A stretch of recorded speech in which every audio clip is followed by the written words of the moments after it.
Ekamkhulu, it was the worst thing that ever happened to me.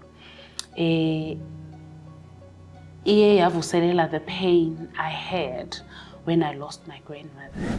Ngafuna ukusibekela i-amount mkhulu, ngafuna ukusi-charge lutho. So it's like we stayed there for a year without paying.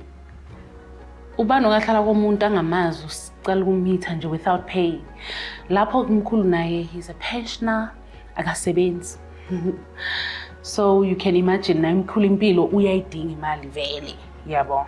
It was like now sesi-family because mangiphelile ngiyamphakela umkhulu manayo manginenkukhu ehlathi uzongibiza hayi mashamazi ngithenga inkukhu lama usithunele yona. Sabambisana ke nomkhulu lapha saphila kahle until impilo iba ngcono. Impilo ibe ngcono after APL Go. Ibe ngcono after this network marketing business. It's an amazing business. I wanted to know ukuthi ufisani empilweni and try and fulfill that. La sompromisile khona umuntu uthi mkhulu we are coming back.